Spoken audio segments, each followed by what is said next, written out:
চাঁপাইনবাবগঞ্জে গত এক সপ্তাহ ধরে খুচরা বাজারে চালের দাম কমেছে।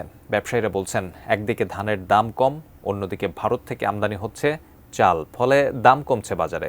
চাঁপাইনবাবগঞ্জের চাল বাজার থেকে বিস্তারিত জানিয়েছেন প্রতিনিধি মোহাম্মদ নাদিম হোসেন। চাঁপাইনবাবগঞ্জের খুচরা বাজারে সব ধরনের চালের দাম কমেছে। এক সপ্তাহের ব্যবধানে সবচেয়ে বেশি কমেছে আতপ চালের দাম। মিলগেটেই আতপ চালের দাম কমেছে কেজিতে ৩৫ টাকা।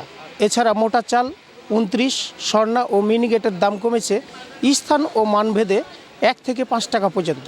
চাঁপাইনবাবগঞ্জে যে রাইস মিল আছে সেগুলোতে উৎপাদিত চাল চলে যায় ঢাকা, চট্টগ্রাম সহ বিভিন্ন বড় শহরে। চাঁপাইনবাবগঞ্জে খুচরা বাজারে যে চাল বিক্রি হয় সেগুলো আসে দক্ষিণাঞ্চলের বিভিন্ন জেলা থেকে। স্থানীয় মিল মালিকরা বলছেন, মিলগেটে চালের দাম কমায় ঢাকা, চট্টগ্রাম সহ বিভিন্ন বড় শহরে চালের দাম কমেছে। অন্যদিকে স্থানীয় খুচরা ব্যবসায়ীরা ও ক্রেতারা বলছেন, চালের দাম কমতে শুরু করায় স্বস্তি ফিরবে সাধারণ মানুষের মাঝে। এবার চাঁপাইনবাবগঞ্জে ধানের উৎপাদন ভালো হয়েছে। এছাড়াও জেলার সোনা মসজিদ স্থলবন্দর সহ দেশের বিভিন্ন স্থলবন্দর দিয়ে ভারত থেকে চাল আমদানি হচ্ছে।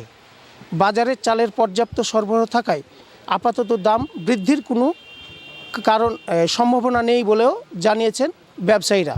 আমার কাছে এই ছিল সর্বশেষ।